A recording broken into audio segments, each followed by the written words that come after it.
Okay. Hello friends. இந்த video நம்ம example கொஸ்டின்ல 5த் கொஸ்டின் தான் ஸ்டார்ட் பண்ண போறோம். அதுக்கு முன்னாடி நான் போன வீடியோல என்ன பார்த்தோம்னு சொல்லிடுறேன்.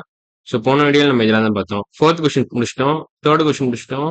அப்புறம் 2nd கொஸ்டின் முடிச்சிட்டோம். So 2 to 4 from example questions நம்ம கம்ப்ளீட்டா முடிச்சிட்டோம். ஸோ இந்த பழைய வீடியோ பார்க்கலன்னா அந்த வீடியோ பார்த்துட்டு இன்னைக்கு வீடியோக்கு வாங்க. ஸோ இன்னைக்கு வீடியோ எனக்கு வந்துடுறேன். ஸோ ஓகே, இன்னைக்கு 5th கொஸ்டின் தான் ஸ்டார்ட் பண்ண போறோம். ஸோ ஸ்டார்ட் பண்ணிடலாம். இதுல என்ன கொடுத்திருக்காங்கன்னா, Raghu buys a chair for 3000 rupees. He wants to sell it at a profit of 500 after making a discount of 300. What is the marked price of the chair? Okay, என்ன கொடுத்திருக்கான்னா, first cost price கொடுத்துட்டான். Cost price என்ன கொடுத்துட்டான், அப்புறம் profit என்னன்னு கொடுத்துட்டான். He wants to sell it at a profit of 500 rupees after making a discount of 300. So discount கொடுத்துட்டான், cost price கொடுத்துட்டான், profit கொடுத்துட்டான். ஸோ ஃபர்ஸ்ட் இன்ஃபர்மேஷன் எழுதிருங்க, கொடுத்துருக்க இன்ஃபர்மேஷனை. So cost price equal to 3000, cost price equal to 3000, profit equal to 500, profit equal to rupees 500. அப்புறம் இதுக்கு discount கொடுத்துருக்கானா, அதுவும் கொடுத்துருக்கான் 300 rupees. Discount equal to 300. So அவன் என்ன கேட்டிருக்கான், எம்பி கேட்டிருக்கான். அதாவது எம்பினா மார்க்கெட் பிரைஸ் ஆர் டேக் பிரைஸ்ன்னு சொல்லுவாங்க. மார்க்கெட் பிரைஸ் ஆர் டேக் பிரைஸ்ன்னு சொல்லுவாங்க. ஸோ எம்பினா ஆக்சுவலா என்னதுன்னா SP without discount. So selling price டிஸ்கவுண்ட்டுக்கு முன்னாடி ஒரு செல்லிங் பிரைஸ் வரும்ல, அதுதான் நம்ம மார்க்கெட் பிரைஸ் ஆர் டேக் பிரைஸ்ன்னு சொல்றோம். So selling price without discount தான் நம்ம மார்க்கெட் பிரைஸ்ன்னு சொல்லுவோம். Without discount. ஸோ டிஸ்கவுண்டே இல்லாம ஒரு செல்லிங் பிரைஸ் வரும்ல, அதுதான் நம்ம மார்க்கெட் பிரைஸ்ன்னு சொல்லுவோம். ஸோ இதான் மார்க்கெட் பிரைஸ் டெஃபினேஷன். இதான் அவன் கேட்டிருக்கான். ஸோ ஃபர்ஸ்ட் நம்ம செல்லிங் பிரைஸ் கண்டுபிடிச்சிட்டு selling price plus discount add பண்ணீங்கன்னா உங்களுக்கு மார்க்கெட் பிரைஸ் கிடைச்சிருக்கும். ஸோ அதான் டெஃபினேஷன், மார்க்கெட் பிரைஸோட டெஃபினேஷனே அதான். ஸோ நம்ம எப்படி செல்லிங் பிரைஸ் கண்டுபிடிக்கலாம்னு யோசிக்கலாம். இப்போ ப்ராஃபிட் கொடுத்துட்டான், காஸ்ட் பிரைஸும் கொடுத்துட்டான். அப்போ செல்லிங் பிரைஸ் என்னது, செல்லிங் பிரைஸ் வந்து காஸ்ட் பிரைஸோட அதிகமா இருக்கணும். அதான் ப்ராஃபிட்டோட டெஃபினேஷன். Selling price should be greater than cost price by 500 rupees. By 500 rupees. அப்பதான் உங்களுக்கு 500 rupees ப்ராஃபிட்டே வரும். ஸோ எவ்வளவு அதிகமா இருக்கணும், இது 3000 ரூபாய், இது 3500 இருந்தா தானே உங்களுக்கு 500 ரூபாய் ப்ராஃபிட் வரும். So selling price is nothing but 3500. இது புரிஞ்சுக்க முடியல. நீங்க என்ன பண்ணணும்னா SP minus CP equal to 500 போடணும். போட்டு நீங்க சிபி வேல்யூ சப்ஸ்டியூட் பண்ணணும், 3000 சப்ஸ்டியூட் பண்ணணும். So X minus 3000 equal to 500 போட்டுட்டு போத் சைட்ஸ் நீங்க 3000 ஆட் பண்ணீங்கன்னா, இந்த எல்ஹெச்எஸ்லயும் 3000 ஆட் பண்ணிட்டு ஆர்ஹெச்எஸ்லயும் 3000 ஆட் பண்ணீங்கன்னா உங்களுக்கு எக்ஸ் ஈக்குவல் டு 3500 வந்துடும். X is nothing but SP, selling price. So selling price 3500, cost price 3000. இப்ப டிஸ்கவுண்ட் 300 கொடுத்துட்டான். So selling price plus discount gives you MP. அவ்வளவுதான். ஸோ இதை போட்டா முடிஞ்சது கேம், அவ்வளவுதான். ஸோ செல்லிங் பிரைஸ் 3500, டிஸ்கவுண்ட் 300 ரூபா. ரெண்டுத்தையும் கூட்டினீங்கன்னா என்ன வரும், செல்லிங் பிரைஸ் பிளஸ் டிஸ்கவுண்ட் கூட்டினீங்கன்னா உங்களுக்கு 3800 rupees வரும், which is nothing but the marked price or tag price.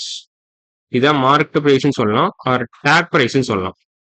Take price, அவ்வளவுதான். ஸோ இதான் answer for 5th question from example questions. 5th question answer இதான் 3800. So இதை வேணா மேலே எழுதிக்கிறேன். இது எக்ஸாம்பிள் கொஸ்டின் தான். உங்களுக்கு சப்போஸ் ரெஃபரன்ஸ் வேணா நீங்க டெக்ஸ்ட் புக்ல பாத்துக்கலாம். ஸோ rupees 3800, அவ்வளவுதான். இதான் ஆன்சர் ஃபார் 5th கொஸ்டின். அடுத்த கொஸ்டின் போயிடலாம். ஓகே, 6th கொஸ்டின் போயிடலாம். இதுல என்ன கொடுத்துருக்காங்கன்னா, fruit seller bought a basket of fruits for rupees 500. அப்புறம் என்ன கொடுத்துருக்காங்கன்னா, during the transit some fruits were damaged. So first என்ன கொடுத்துருக்காங்கன்னா, fruit seller bought a basket of fruits for 500 rupees. இதான் காஸ்ட் பிரைஸ்.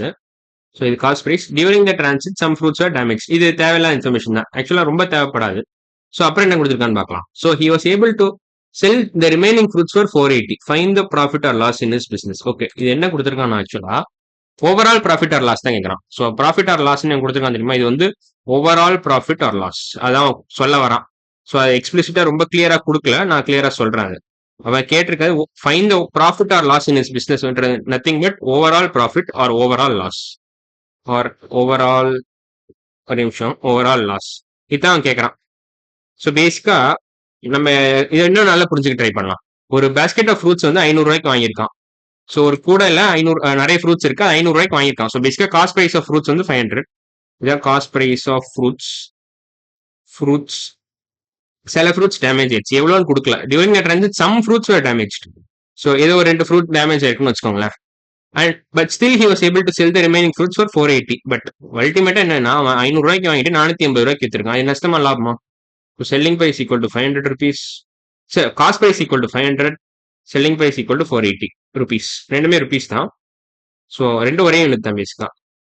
ஸோ இது எது பெருசு, சிபி தான் பெருசு. ஸோ சிபி பெருசுன்னா என்ன அர்த்தம், லாஸ்ன்னு அர்த்தம். Since CP is greater than SP by 20 rupees. ஏன்னா 500க்கும் 480க்கும் 20 தான் டிஃபரன்ஸ். உங்களுக்கு அது பார்த்தாலே தெரிஞ்சிடும்.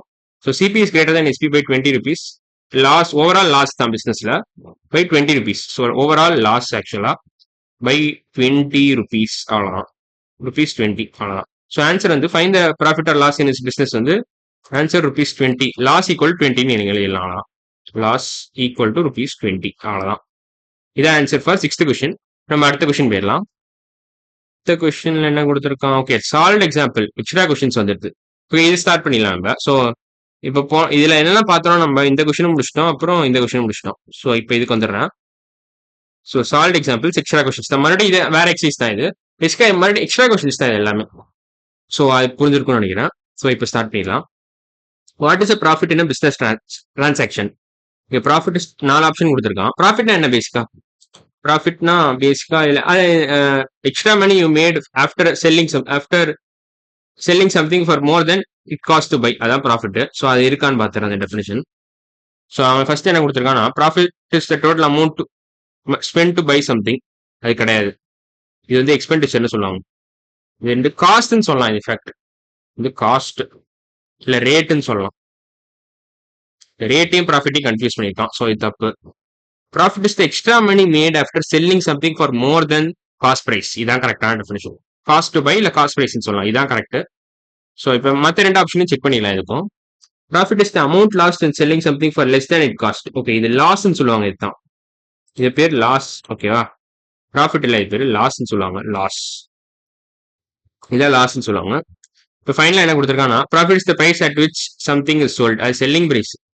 அது ஒன்றும் ப்ராஃபிட் இல்லை, இது பேர் செல்லிங் பிரைஸ்னு சொல்லுவாங்க. இதுதான் செல்லிங் பிரைஸ், எஸ்பி. அவ்வளோதான். So correct option second option தான். இப்போ நம்ம அடுத்த கொஸ்டின் போயிடலாம். Okay, what does loss mean in business transaction? CP should be less than SP, அப்பதான் லாஸ். இல்ல CP should be greater than SP. Sorry, இதான் கண்டிஷன் ஃபார் லாஸ். இந்த கண்டிஷன் சாட்டிஸ்ஃபை ஆயிடுச்சுன்னா லாஸ்ன்னு சொல்லலாம். சப்போஸ் இந்த கண்டிஷன் சாட்டிஸ்ஃபை ஆயிடுச்சுன்னா ப்ராஃபிட். ஃபர்ஸ்ட் கண்டிஷன் வந்து ப்ராஃபிட், செகண்ட் கண்டிஷன் லாஸ். அவ்வளவுதான். ஸோ இதான் நீங்க தெரிஞ்சுக்கணும். இது ப்ராஃபிட், இது லாஸ். ஓகேவா? ஸோ இப்போ ஸ்டார்ட் பண்ணிடலாம். என்னென்ன கொடுத்துருக்கான்னு பார்க்கலாம். Loss is the amount of money lost when something is sold for less than it cost to buy. Correct. இதான் கரெக்டான டெஃபினிஷன். ஸோ சிபி இதுல வந்து last amount of money lost when something is sold for less than it cost to buy னா SP is less than சிபின்னு அர்த்தம். அவ்வளவுதான். So இதான் கரெக்டான definition. மற்ற 3த்தையும் எதுக்கும் செக் பண்ணிடலாம். Loss is the extra money made after selling something. இது ப்ராஃபிட்னு அர்த்தம்.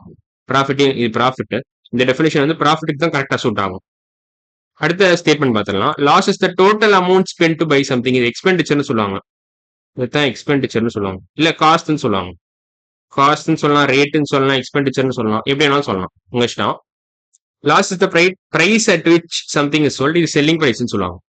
Selling price. அவ்வளோதான். ஸோ எல்லா டெஃபினேஷனுமே இந்த இப்படி படிச்சீங்கன்னா உங்களுக்கு தெரிஞ்சிடும். இப்போ அடுத்த question. Okay, which formula correctly shows how to calculate profit? Okay, இப்போ நான் தனியாகவே சொல்லிடுறேன். SP should be greater than CP. First condition இதான் ப்ராஃபிட்டுக்கு. ஏன்னா அவன் கேட்டிருக்காது ஹவு டு கால்குலேட் ப்ராஃபிட் தான் கேட்டிருக்கான். ஃபார்முலா டு கால்குலேட் ப்ராஃபிட் தான் கேட்டிருக்கான். பாருங்களேன், how to calculate profit. So first condition இதான், SP should be greater than CP. இதை செக் பண்ணிடணும். அப்புறம் என்ன பண்ணணும்னா எஸ்பி மைனஸ் சிபி கொடுக்கணும். அவ்வளோதான். இதான் வந்து ஈக்குவல் டு ப்ராஃபிட். ஸோ இதான் ஃபார்முலா. இந்த ஸ்டார் தான் வந்து உங்களுக்கு ஃபார்முலா. ஸ்டார் ஈக்குவேஷன் தான் உங்களுக்கு ஃபார்முலா. இப்போ ஸ்டார் ஈக்குவேஷன் எங்க வருது பாருங்க. எஸ்பி மைனஸ் சிபி இங்கே தான் வருது. தேர்ட் ஆப்ஷன் தான் ஸ்டார் ஈக்குவேஷன். மற்ற எல்லாம் தப்பு. ஸோ சி தான் கரெக்டான ஆப்ஷன். ஸோ சி தான் கரெக்ட். அவ்வளோதான். ஸோ இப்போ இன்னும் ஒரு கொஸ்டினோட முடிச்சுக்கலாம். ஃபைனலாக என்ன இந்த கொஸ்டின் தான் சால்வ் பண்ண போகிறோம். ஸோ 5th கொஸ்டின் இது. இந்த எக்ஸ்ட்ரா கொஸ்டின்ஸ்ல சால்வ் எக்ஸாம்பிள் எக்ஸ்ட்ரா கொஸ்டின்ல 5th கொஸ்டின் இதோட முடிச்சுக்கலாம் இன்னைக்கு வீடியோவை. ஸோ இதில் என்ன கொடுத்துருக்கான்னா, if a book is bought for $20 and sold for $35, what is the profit ன்னு கேட்டிருக்கான். ஓகே, இதுல வந்து ஒரு முக்கியமான விஷயம், நம்ம ருபிக்கு பதிலாக டாலர் யூஸ் பண்றோம். அவ்வளோதான். வேற யூனிட். அவ்வளோதான். வேற இப்போ இந்தியன் கரன்சிக்கு பதிலாக நம்ம யூஎஸ் கரன்சி யூஸ் பண்றோம். சாரி, ருபிக்கு பதிலாக dollar.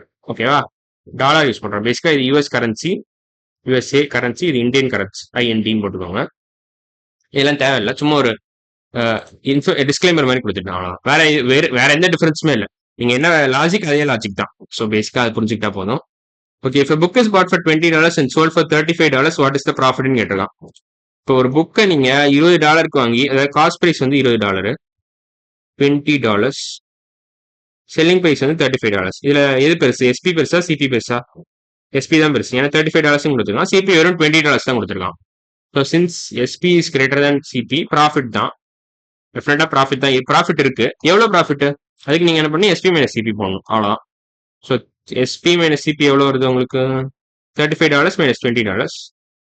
$35 minus $20, which is nothing but $15. So $15 தான் ப்ராஃபிட் உங்களுக்கு, ஈக்குவல் டு ப்ராஃபிட், அவ்வளவுதான். இதான் game over. Fifth question answer. Profit is $15. இதான் லாஸ்ட் ஆப்ஷன் தான் ஃபிஃப்த் கொஸ்டினோட ஆன்சர். இதான் ஃபிஃப்த் கொஸ்டினோட ஆன்சர், அவ்வளவுதான், முடிஞ்சிருச்சு. ஸோ இதை கலரையும் மாத்திக்கிறேன்னா இந்த கலரையும் மாத்திக்கிறேன், அப்போ நீட்டா இருக்கும், அவ்வளவுதான். ஸோ இன்னைக்கு வீடியோ இதோட முடிச்சுக்கலாம். அடுத்த வீடியோ நம்ம என்ன பண்ண போறோம்னா சிக்ஸ்த் கொஸ்டின்ல ஸ்டார்ட் பண்ணிடலாம். அதே எக்ஸ்ட்ரா கொஸ்டின்ஸ் தான், சால்ட் எக்ஸாம்பிள் எக்ஸ்ட்ரா கொஸ்டின் தான். ஸோ இன்னைக்கு வீடியோ நம்ம என்ன பார்த்துருக்கோம்னா ஃபிஃப்த் முடிச்சிட்டோம், தேர்ட் முடிச்சிட்டோம். இல்ல இது ஆக்சுவலா ஃபோர்த் கொஸ்டின் தான். இல்ல நான் ஆர்டர் மட்டும் மாத்திட்டேன் ஆக்சுவலா, அது ஒன்றும் பிரச்சனை இல்லை, ஏன்னா மாத்திடுறேன். இங்க ஃபோர்த்துன்னு எழுதிக்கிறேன். Fourth question, okay. Fourth question முடிச்சிட்டோம், தேர்ட் கொஸ்டின் முடிச்சிட்டோம், செகண்ட் கொஸ்டின் முடிச்சிட்டோம், ஃபர்ஸ்ட் கொஸ்டின் முடிச்சிட்டோம். சால்ட் எக்ஸாம்பிள்ஸ்ல இருந்து, சால்ட் எக்ஸாம்பிள் எக்ஸ்ட்ரா கொஸ்டின்ஸ்ல இருந்து. அது தவிர என்ன முடிச்சிருக்கோம்னா இந்த 2 கொஸ்டினும் முடிச்சிட்டோம். இந்த சிக்ஸ்த் கொஸ்டினும் இந்த ஃபிஃப்த் கொஸ்டினும் முடிச்சிட்டோம். இந்த பழைய எக்ஸசைஸ்ல இருந்து. எந்த எக்ஸசைஸ்னா இந்த எக்ஸசைஸ் வருமோ, ஓகே இதுன்னு நினைக்கிறேன். இந்த எக்ஸாம்பிள் கொஸ்டின்ஸ்ல இருந்து லாஸ்ட் 2 கொஸ்டினும் முடிச்சிட்டோம். ஸோ இன்னைக்கு வீடியோல இதெல்லாம் தான் பார்த்திருக்கோம். அடுத்த வீடியோ நம்ம என்ன பண்ண போறோம்னா இந்த கொஸ்டின் ஸ்டார்ட் பண்ணிடலாம், சிக்ஸ்த் கொஸ்டின் ஸ்டார்ட் பண்ணிடலாம். ஸோ இன்னைக்கு வீடியோ அவ்வளவுதான். அடுத்த வீடியோல பார்க்கலாம். பாய்.